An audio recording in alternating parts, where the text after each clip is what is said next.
Fire control. Yeah, it's Katoomba Fire Station here. We got a call from Sydney from our control. Yep. To Bush, half a K west of the Mount Wilson turnoff on the Bells Line Road. I suppose you're already out there? No, we're trying to work out exactly where it is. Yeah. And what's your distance? Half a kilometre west of the Mount Wilson turnoff. Okay. On the Bells Line. Okay. Are you responding in the unit? Half a K west. I'll give it to him now. Yep, okay. Control, Bill 9 yellow, over. Stand by on this urgent, over. Urgent, over. Go ahead, Don 9, over. We have had a second report of a smoke sighting 2 kilometres along the Bells Line of Road from Mount Wilson turnoff, over. Control, Winnie 9, over. 1337, Winnie 9, over.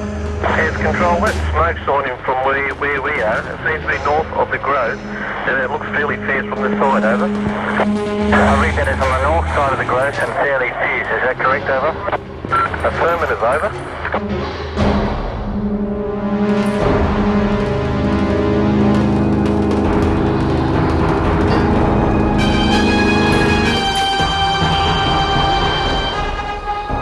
While firefighters battled more than 60 fires across New South Wales, the worst fears of many were realised when a bushfire broke out in the Mount Wilson area on Friday, the 7th of January, 1994. Believed to be deliberately lit, the fire had the potential to endanger every home in the mountains. At Melrose Park, an Army Iroquois helicopter arrived from Townsville in the early afternoon and took a group of firefighting authorities to survey the new threat, the rapidly expanding fire front at Mount Wilson. Fire crews on the scene began calling for urgent assistance to try to contain the burgeoning monster.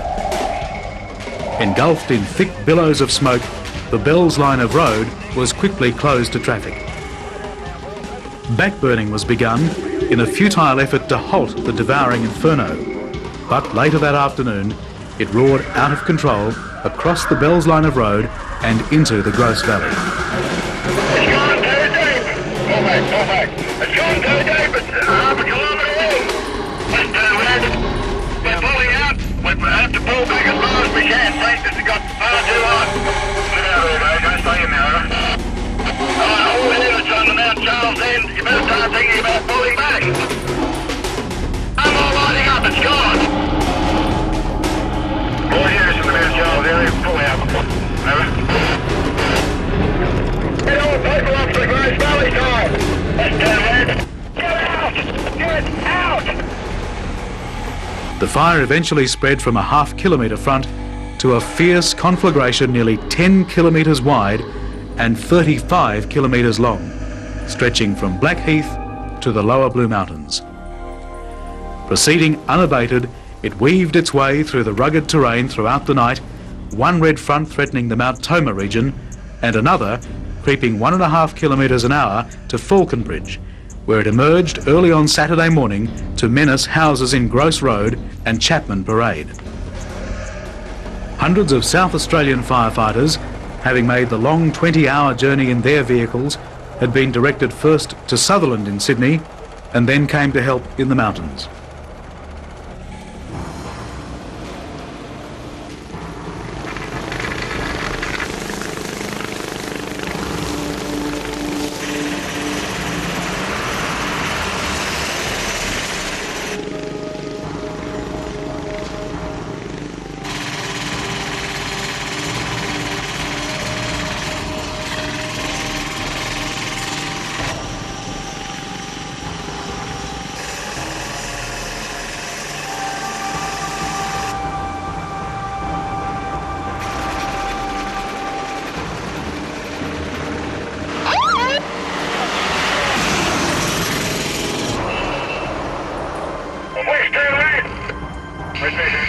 Everyone out, now. Let's turn right. West Station. Let's turn to the right. Can't stop it, I don't think, Frank. Oh, yeah, it's up the back end of this boat. Give me the phone to move me, over. We can't, we're in the middle of it. The location is about 4 kilometres past Mount Wilson turnoff. The fire has jumped the road. It's going down into the Gross Valley. Roger, thank you.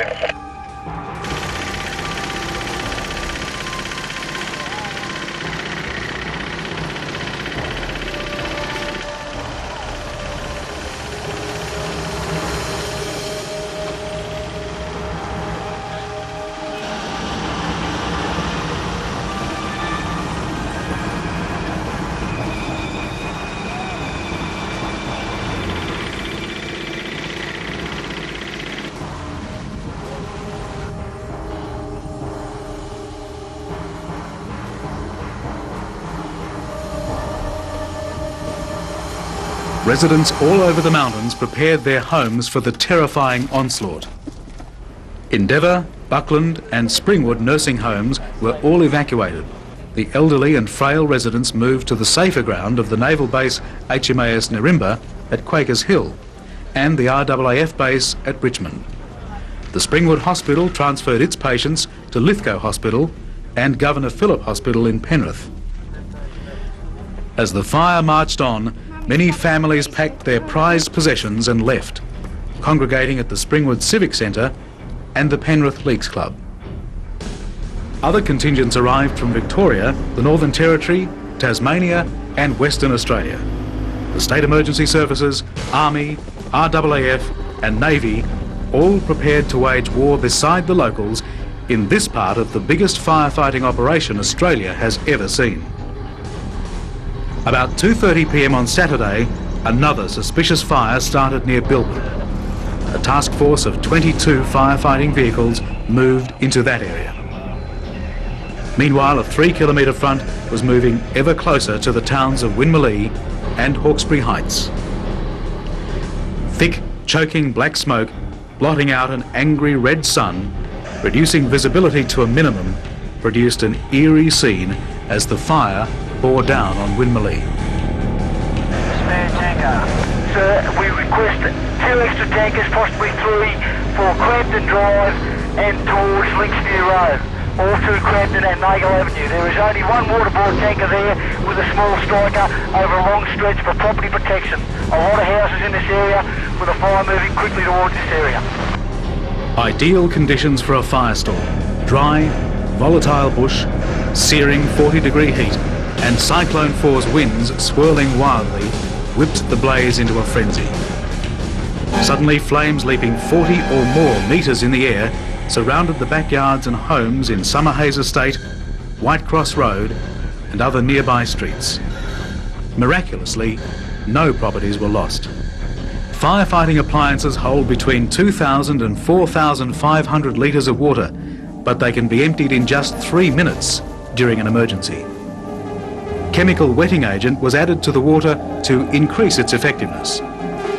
The fire quickly roared down the hill like an express train, minutes later hitting Hawkesbury Heights with full force and hungry for revenge. Yeah, Lewis, Red. Yeah, Lewis.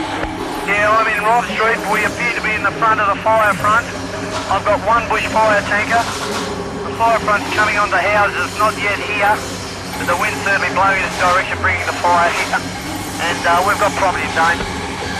60-kilometre-per-hour winds fanned the flame into a towering inferno which enveloped homes, many escaping with just minor scorching, leaping over some and engulfing others.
firefighters from different states battled the unbearable heat and blinding smoke with courage and determination, working side by side. Fire tankers lined the roads bumper to bumper.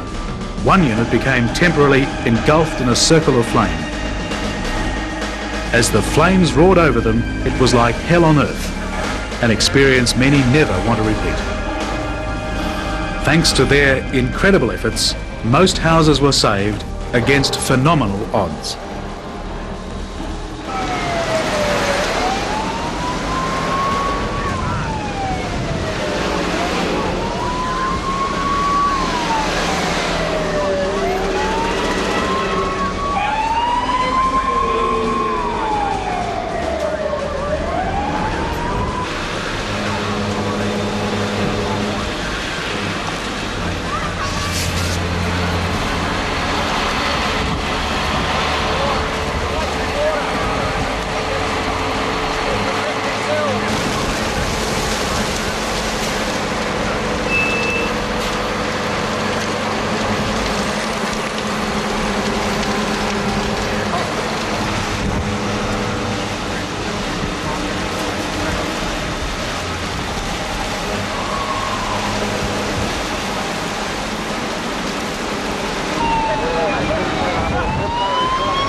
Amazingly, just 2 homes were lost in Booker Road, 1 in Yvonne Road, and a 100-year-old sandstock cottage on Hawkesbury Road was destroyed, along with another in Roberts Road and a youth hostel, before the fire continued its way down the valley toward Yarramundi.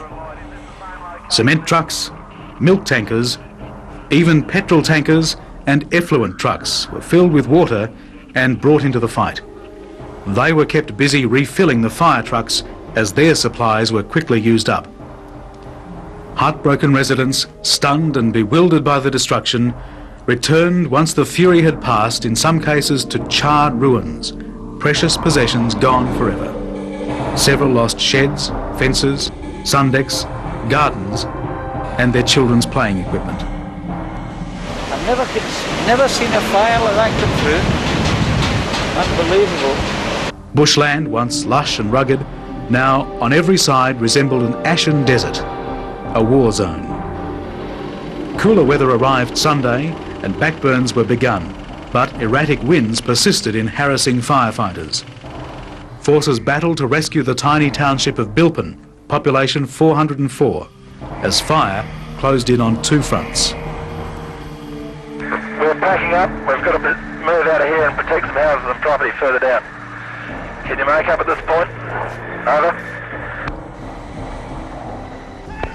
Commander Gardner, yeah, we can make up and get up safely at this point. It's not completely secured, but it doesn't look like it's going to make any difference from where I'm standing, over. Roger. Try and do the best you can. We've got to try and pull out of here fairly soon. Over. Okay, if you knock off pumps and turn off Mount Compass 38 line, please. Make our way up now, over. Commander Gardner, this is Region 3 Command. Then Region 3 Command. Yeah, message from Panaroo and Burnside Tanker. They're requesting urgent assistance. Roger.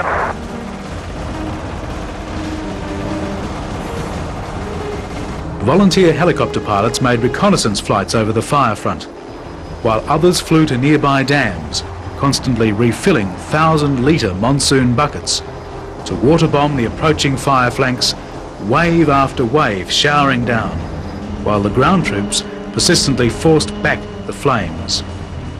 Kurrajong Heights, Bowen Mountain and Yarramundi all were threatened, but there was no property loss apart from a number of storage sheds and fences.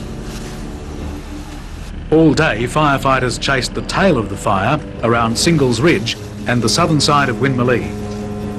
As the wind increased, spot fires that were simmering down in the valley were whipped up. After lunch, it lashed out again at houses along Hawkesbury Road, a firestorm erupting, terrifying in its intensity, sweeping through the treetops with startling speed. Wimberley Senior from Headquarters, Captain Blue. Wimberley Station, go ahead. Yeah, this fire which you said us to go along to on the Hawkesbury Road is absolutely crowning, flame height approximately 30 metres. Make sure all the vehicles in that area are cleared from that area. Roger so far. Roger so far. What's your exact position down there, please? It's approximately 4 kilometres down, over. Roger, are you on the northern or the southern side of Hawkesbury Road? We're right on the main road at the moment. There's houses on the furthest on the southern side. I would consider evacuation. Is this right out to Hawkesbury Road, over? It's on the eastern side from your station. It is going like a train. All the houses on the on that same side of the fire. On the southern side, we consider very much evacuation immediately. Yeah, East Winmalee Station, wait out, headquarters from East 3, over. East 3 from headquarters, Captain. Yes, I'm on site, over. That's affirmative.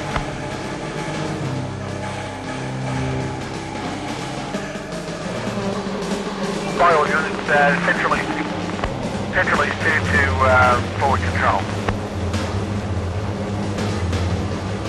Central East 2, Blackdown forward control, over. Roger, can you get the incident management team, including the New South Wales Fire Brigade person and the Melbourne Fire Brigade person, into your van? I want to give some information to you, over.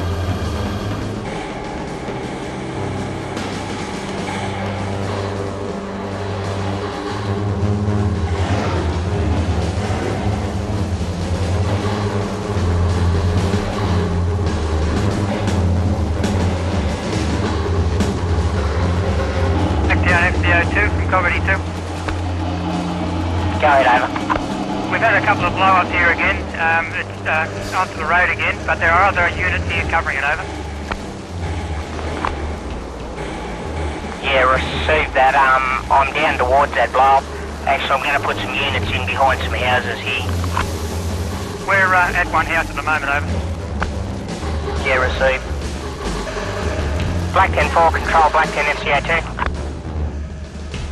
Yes, could you contact all those tankers that are in Alpha that you were just sending back to the sandstone gates at the college and get them to come down Hawkesbury Road till they meet up with me, over. See that, will do, over. And that is the respond, over. The Winmalee Station deployed out here, please, over. And I think I'm going to try No, just get them deployed out here for the moment, over. Roger.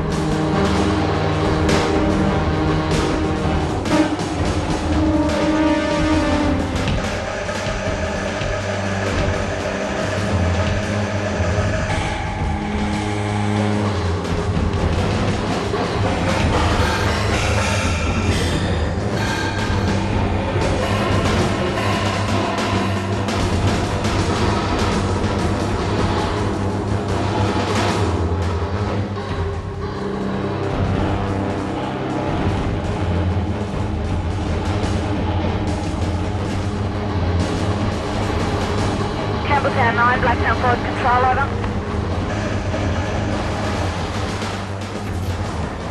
Have you received the messages that they require you to respond to Hawkesbury Road, over?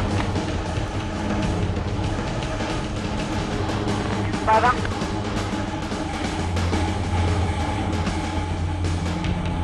We have a fire that's come out of the gully and is creating some concern here.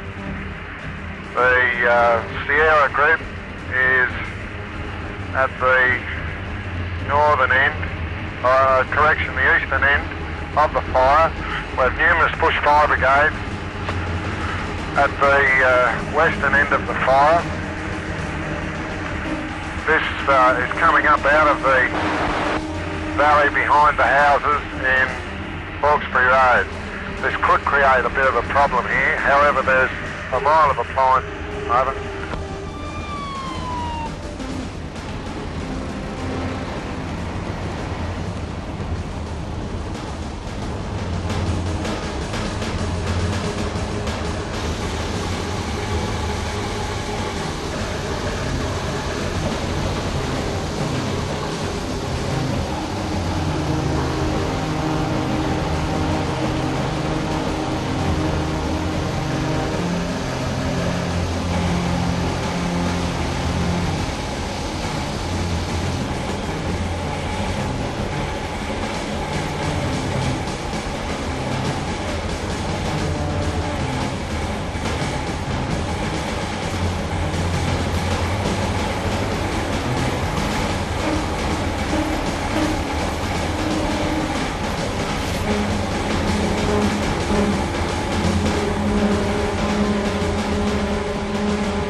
Every house had a fire unit assigned to it. A line of volunteers and a curtain of water, their only protection against the huge wall of flame that came to terrorise them. Once again, relief, as all escaped unharmed. New blazes targeted Lee Road, Samana Road and Reed Circle late in the afternoon. I'm currently situated right at the end of Heather Road. I have three bushfire brigade tankers at this location. No New South Wales brigades. The fire is currently in front of Heather Road, approximately 500 metres to a kilometre away from the end. Heading in a southerly direction towards Tall Timbers Road and Moray, over. Yeah, received, sir. Do you require any assistance in that area? Lewis, I would suggest send one appliance down here at least to give us further sit reps should this change down here, over. Yeah, Lewis Blue, we have Air Force tenders and bushfire brigade tankers. I've yet to see any our people. I'll carry on, over. Yes, sir. Received. End of Tall Timbers Road. The fire is now burning behind houses in Samana Place, over. There are units here, adequate units here, over. Received, sir. 2120. In my opinion, it confirms that what you think it's travelling in a southerly direction towards Heather Glen Road and Ridge Road, over.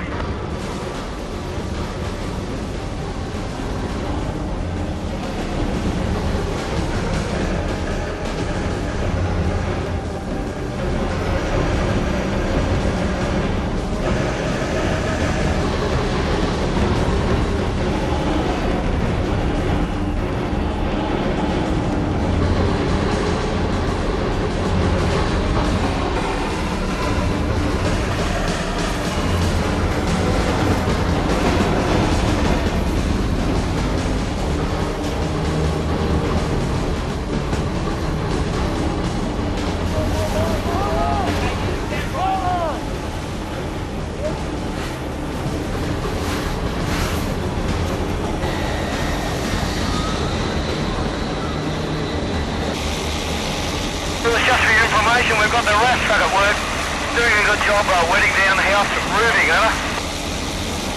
Received 2124.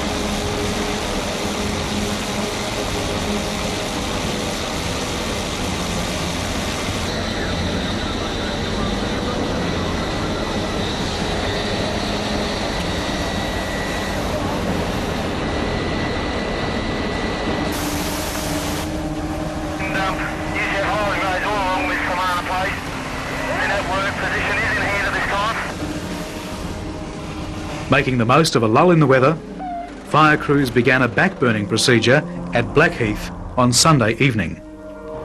On Hat Hill Road, a hostel was evacuated as the fire threatened, frightened residents not wanting to leave.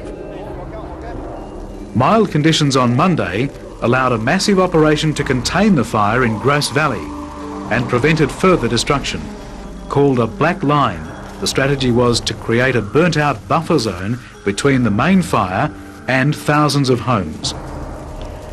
A strip flanking the Great Western Highway from Springwood to Mount Victoria and another to the north running from Bilpin to Bowen Mountain was carved out by giant earth-moving equipment in a race against the expected worsening weather later in the week. The roar of bushfire was replaced by the sound of bulldozers and chainsaws as Air Force and Navy personnel and hundreds of volunteers hacked out fire trails and backburnt with drip torches. Firebombing began in some of the less accessible areas. The Great Western Highway was closed temporarily at Blackheath during the evening, while the Bells line of road was closed to all but residents between Bell and Currajong. Before all the fires were extinguished, more than 70,000 hectares of Blue Mountains National Park had been burnt.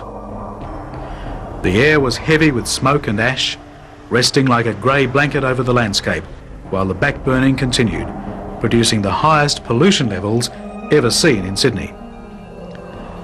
Communities were welded together as hundreds of volunteers worked together in the field and behind the scenes. Salvation Army and service clubs kept the troops fed and the drinks flowing, and many food outlets provided meals.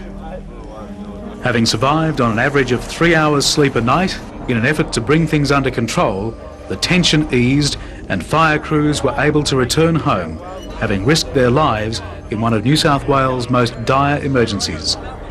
They served on the front line with exceptional bravery, endurance and skill. The National Parks and Wildlife Service and the Blue Mountain City Council will assess the damage and determine what is to be done. The Blue Mountains wildfire of January 1994 came following a period of unprecedented bushfire activities throughout the entire state of New South Wales. The scenes graphically captured in this production are, I believe, a tribute to the dedication and to the determination of all of the firefighters who averted what could have been a far, far greater tragedy. The firefighters should never ever count the losses, but they should be extremely proud of the houses and the lives that they saved. A tribute to the firefighters is the fact that we only lost 5 properties in the fires in the lower mountains. As the fire approached, the Winmalee-Hawkesbury Heights area had so much heat, fanned by such strong winds, that it made the firefighters' job very, very difficult. And houses that had vegetation around them and some that had trees growing right up next to them, unfortunately, were lost in those 5 that were lost. During my involvement in firefighting over the last 20 years, this fire weather and this fire was certainly the most severe that I have faced in my career. The cooperation of all agencies, individuals, businesses and the local community was the only ingredient that made this operation such a total success. I'd like to take this opportunity to thank the firefighters and the wider community for the great job that they did in the recent bushfires. This catastrophe could have been avoided if we'd have had a proper program of hazard reduction in place. These have been an extraordinary sequence of fires. One of the great things that's come out of it is really how successful that we've been. And there's going to be a lot of talk, and there will be, in some cases rightly, about the need to get better for the future. But the real lesson that we've learned is how well our practices have worked over the last few years. The fires of January 1994 have taught us many lessons. We were expecting a catastrophe in the Blue Mountains. With everything that was occurring, it was what the predictions were telling us. But that catastrophe was averted by the superhuman effort of all of the firefighters and emergency services personnel. Not only do I pay tribute to the firefighters, emergency services personnel, I pay tribute to the entire Blue Mountains community that came out in force, the community united to avoid that catastrophe. New South Wales Premier John Fahey visited Winmalee and Hawkesbury Heights on Thursday to speak with residents and to pay tribute to the firefighters and their supporters. We're alive, it's the most important thing. That's important. You were here at the time? No, we'd left, they told us to get out. So you know, the volunteers, they are heroes. Incredible, aren't they? They are incredible. Yeah. We didn't see so many more houses go up here as beyond it. It's all across the state. And you got somewhere to stay? Yeah, we're just round the corner actually, because we wanted to stay here, and because this is our, we love it up in the mountains, and it's not gonna make me run. I'm gonna stand here and fight it.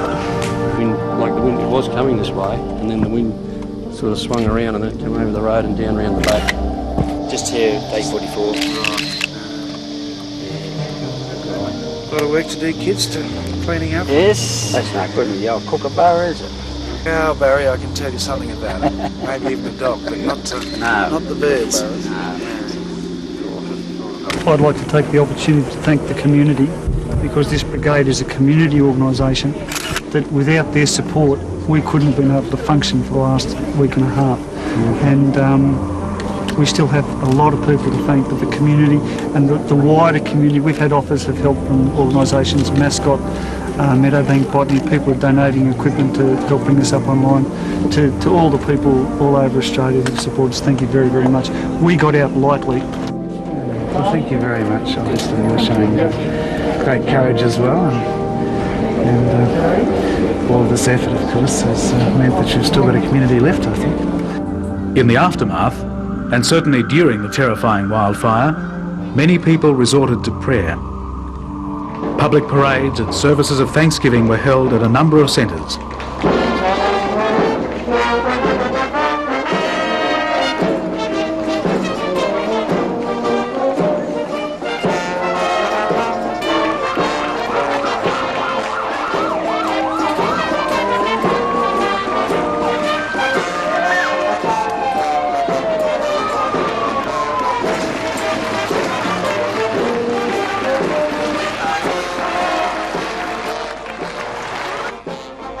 The major event for the Blue Mountains was at the Civic Centre Springwood, where Bushfire Commissioner Phil Koperberg led the service in the Fireman's Prayer.